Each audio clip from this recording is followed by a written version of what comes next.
Hey everybody, Tony D and Little Joan here with your Hollywoke hot take. A lot to get in here today. I mean, there's so much happening in Hollywoke now. Are things coming apart at the seams? Let's hope so. Smash like and subscribe. Thank you for smash liking and subscribing. Please check out my books, links in the description, including Hollywoke, another novel about the wokeness in LA and in the movie industry. But the biggest thing you could do for me is follow me on BitChute and Rumble because I'm already demonetized here, even though for some reason now that I'm demonetized, my views are going up and I'm getting more subscribers. I don't know how that works, but definitely follow me on BitChute and Rumble because Lord knows I'm probably going to get kicked off. So here we go. Justin Timberlake apologizes to Britney Spears and Janet Jackson. I failed. Look, first off, this isn't going to help you, Justin. It's not going to help you. It's not going to help you at all. This is just an admission to the people who feed on this. This is a mere admission that you are a scum, and you will forever grovel at their feet. There will be no amount of apologizing you can do. That's why it's pointless at this point. At this point, there was a time you could come out and say, I'm really sorry about this. I acted in a bad way. And people would go, oh, okay, well, these things happen, whatever. And really, who knows what happened behind. I don't know the details of any of this between him and Britney Spears and, the Janet Jackson thing. I don't know if that was on purpose. It was a publicity stunt. This whole thing could be a publicity stunt. That's what Hollywood's about. It's all fake. So I don't trust any of it. So if you're genuinely apologizing, Justin, I think your agent made a grave error. And speaking of a guy who's in trouble, Buffy the Vampire Slayer's showrunner Marty Noxon stands by Star's accounts of abuse by Josh Whedon. I think the term abuse is getting extended here. Why I have no doubt that these women are describing Josh Whedon as an a-hole on the set, and that's pretty common in Hollywood. I think there's a difference between being an a-hole and being a guy who preyed on women sexually. Did he have sex with any of these women? Did he force them into a relationship? If that happened, it hasn't come out yet. The only thing they're saying is Josh Whedon was a jerk. He said mean things. He's kind of a horrible guy. I mean, he cheated on his wife. So, it's. I mean, I don't think he's a good guy, but did he break any laws? I mean, you had a boss that was a jerk. Oh no. Call Guinness. I mean, these things happen, and why I don't defend people being jerks. Have you worked in Hollywood? Did you expect it to be all candy and rainbows? It is a very tough, cutthroat business. People get fired. People do things and say things that are cruel and horrible. Sometimes the director will just say horrible stuff to you to get a rise out of you, to get a reaction on your face. So, I don't know what to tell you. And, the girl who's complaining, who's a minor, my reaction to that is, if it was so horrible, why didn't you quit? No one forces you to be on these TV shows and make all this money. Oh, I get it. Oh, I couldn't quit. Yeah, you could have. I remember when, Kurt, what's his face, from Nirvana, it was after his suicide, and people were talking about, oh, Kurt, he was so sad and upset. Like, he was on drugs, and he wouldn't quit being a rock star. Because if he had quit being a rock star, the pressure would be relieved to a certain extent. And he wouldn't have all this pressure on him, and then maybe he wouldn't have done drugs as much. But he didn't quit. Instead, he let the pressure kill him. That's just my personal opinion. And I get it. So you're young and you get pressured into things and you made some mistakes and maybe you had a bad time. Okay. Sorry. I don't think it's good, but what is this? What is this? Oh, I had a terrible time and Josh Whedon's to blame. You had a terrible time. You got paid tens of thousands of dollars. You now probably have enough money to retire comfortably the rest of your life. You were on a hit TV show that pays you royalties for years after. You probably have a very comfortable life. It's really kind of hard from this angle to say, oh, I feel so bad for you because someone was mean to you in Hollywood. Like, you know, and this pile on. It's just like, okay, does anybody have any evidence? Did anybody actually get assaulted by this guy? No? Well then, can we leave it all in the past? I'm sorry you had a toxic work environment, but again, nobody put a gun to your head and said, be on Buffy the Vampire Slayer and make a lot of money. You know, no one forced you into this. And yes, Josh Whedon is a jerk. And if you couldn't remove him while you were working on the show, you know whose fault that is? The studio. Because the studio probably wouldn't fire Josh, right? Oh, but it's hard to go to the studio and say, hey, you know, our boss is really mean and you're the only one that can, like, talk to him. Will you talk to him? Yeah, that doesn't happen because everybody knows the deal. Josh was the hit maker. He had created a massively hit show called Buffy the Vampire Slayer. And listen, being a creative guy, it takes its toll. And he was in the zone, man. And he was just making that show. And every year, when you're on a show like that, it could be your last. And there's a tremendous amount of pressure. He's trying to keep it all together. He's trying to keep the actors from killing each other. He's trying to keep... And hey, and he had an affair on the set. But you know what? There's probably dozens of affairs going on. And he had to keep people from, like, killing each other. Because it's like a freaking high school on these sets. People banging each other left and right, cheating on their wives, doing drugs. Every day there's another friggin' problem with just people being people. And he was in charge of it all. Okay? So, some woman crying in his office about God knows what, it was probably low on his priority list. Now, is he a compassionate guy? No. But you know who doesn't make hit TV shows a lot of times? Super compassionate guys. Because some of those guys let that grind everything to a halt. Oh, hey, everybody, listen. So-and-so's having a problem. Maybe we'll just shut down for today and send everybody home. And then the studio calls up like, what the hell did you do, man? The show's due on Friday. And then you have a new boss. And that's the way it works in Hollywood. It's extremely cutthroat. So, I'm sorry you had a bad time on Buffy the Vampire Slayer making millions of dollars, or at least tens of thousands of dollars, but that's Hollywood. Trump lawyers play Madonna's blow up the White House and Johnny Depp's assassination remarks during impeachment trial. I told you this would come back to haunt you. I told you. Now you get to hear it again.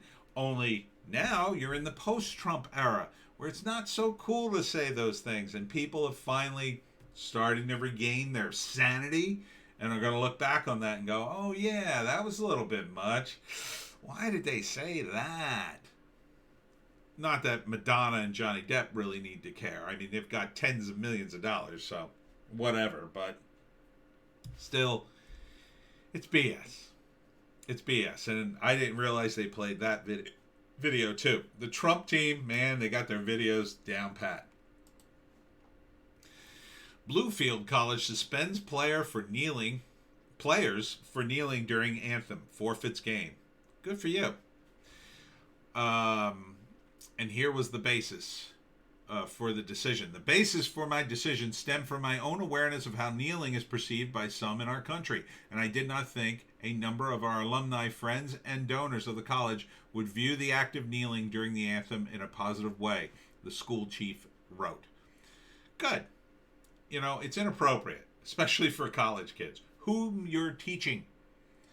So, if you want to kneel, part of protesting is taking the consequences. Maybe end up in jail for the day. You get a slap on the wrist. I mean, this is a slap on the wrist. You lost a game. You forfeited a game. Okay.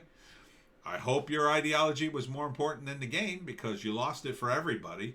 So you got to go home and think about what you really want. Do I really want to keep doing this stuff and kneeling during the national anthem? Is the United States that bad? I mean, this is the appropriate response, not the, oh no, we have another problem. Oh, quick, put out a Black Lives Matter flag so everybody knows we're just as woke. If you want to see what happens to a woke college and how it's destroyed by an ideology, read my book, Wokeistan, a Novel, co-written by Christian Baranek at Amazon, link in the description. Some positive news. Hollywood actors finalized takeover of Welsh soccer club. Ryan Reynolds and Rob McElhenney bought a soccer team. One of the oldest in the world. Was formed in 1864, the Wrexham team. So they bought the team, and they're investing money in it. And the funny thing is, they invested $2.7 million in an equity investment, and $70,000 is to go to the women's soccer team. It seems like a very small amount of money. I'm sure it's not split that way, but it's just funny. When I saw that in the article, I was like, oh yeah, the women's team. Yeah, we'll throw them like $70K.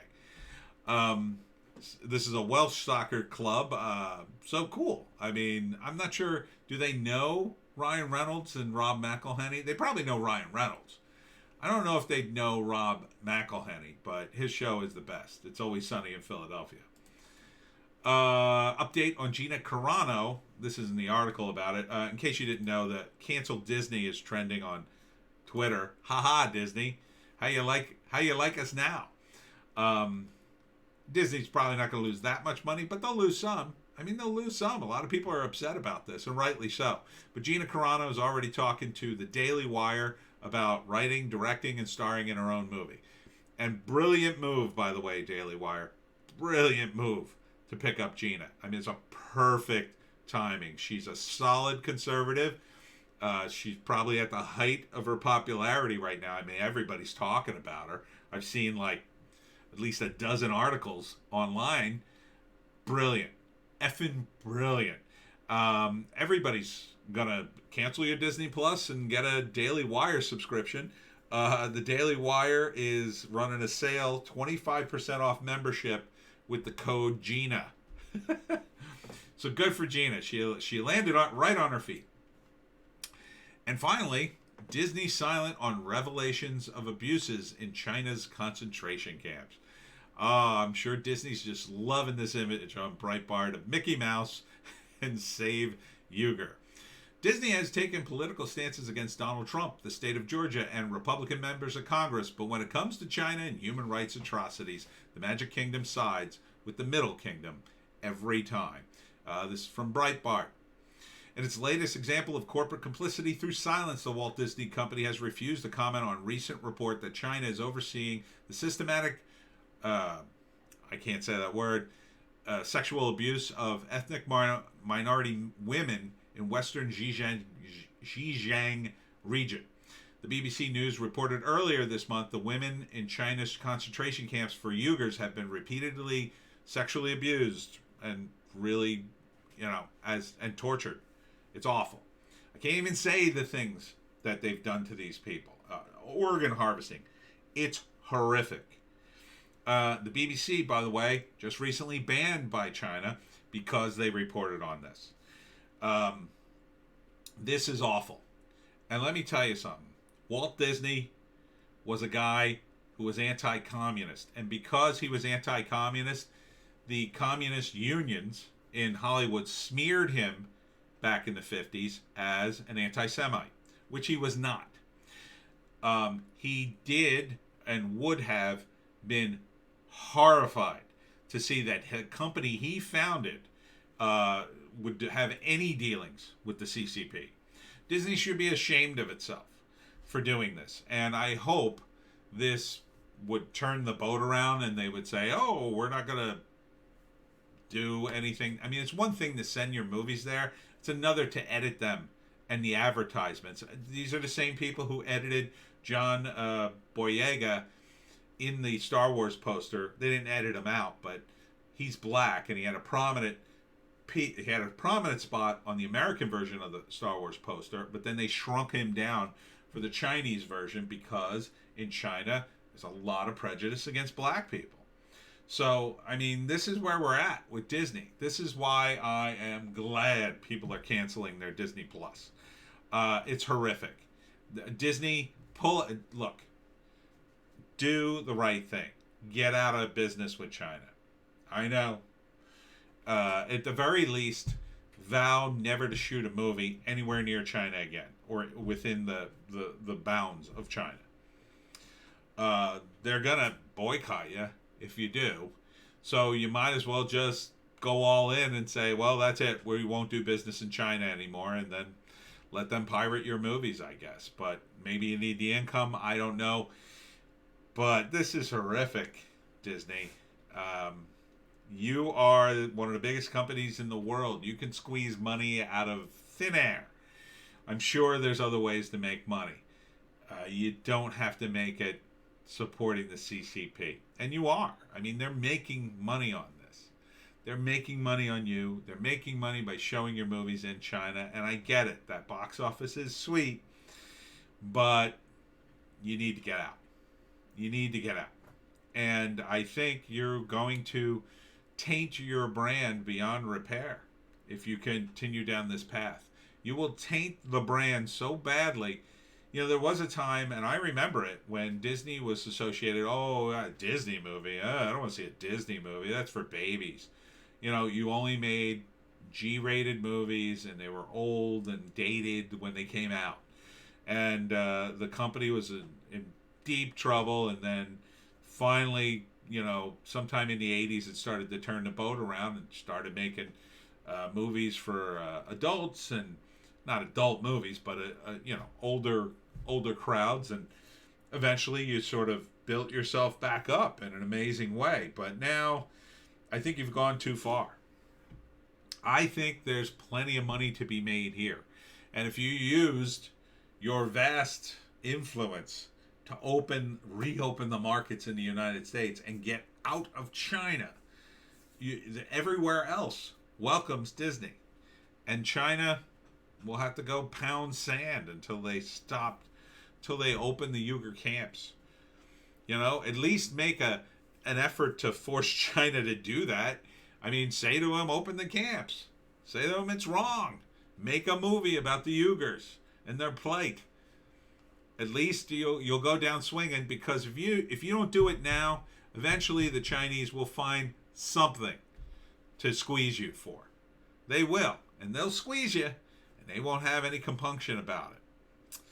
So that's Disney for you. It's not a good situation. Want to read this? It's on Breitbart. Hollywoke. So woke, it's just terrible.